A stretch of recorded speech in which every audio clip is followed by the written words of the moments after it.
Hi welcome to Vaishnavi YouTube channel.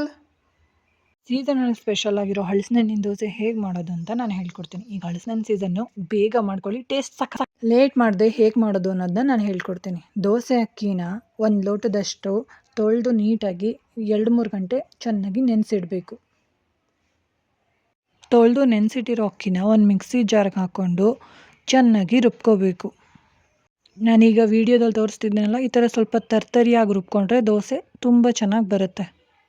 ಅದಾದಮೇಲೆ 1 ಲೋಟ ಅಕ್ಕಿಗೆ 1 ಬೌಲ್ ಆಗುವಷ್ಟು ಹಲಸಿನಹಣ್ಣನ್ನ ಬೀಜ ತೆಗೆದು ಹಾಕೋಬೇಕು.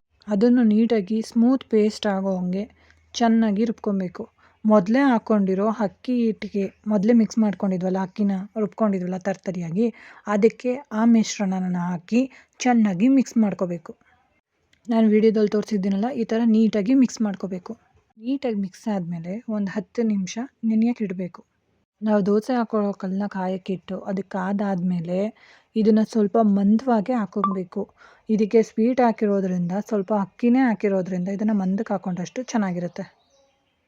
ಅದನ್ನು ಮಂದಕ್ಕೆ ಹಾಕಿದ್ಮೇಲೆ ಮೇಲೆ 1 ಸ್ಪೂನಷ್ಟು ತುಪ್ಪನ ನೀಟಾಗಿ ಎಲ್ಲ ಕಡೆಗೂ ಹಾಕ್ಕೊಂಡ್ರೆ ತುಂಬ ಚೆನ್ನಾಗಿ ಟೇಸ್ಟ್ ಎಲ್ಲ ಅದು ಚೆನ್ನಾಗಿ ಹಿಡ್ಕೊಳ್ಳುತ್ತೆ ತುಪ್ಪ. ಆಗ ಟೇಸ್ಟ್ ಇನ್ನೂ ತುಂಬ ಚೆನ್ನಾಗಿರುತ್ತೆ. ಒಂದು ಸೈಡ್ ಬೆಂದ ಮೇಲೆ ಪಲ್ಟಾಯಿಸ್ಕೊಂಡು ಇನ್ನೊಂದು ಸೈಡು ಅದು ನೀಟಾಗಿ ಬೇಯೋ ಹಾಗೆ ಬೇಯಿಸ್ಕೋಬೇಕು.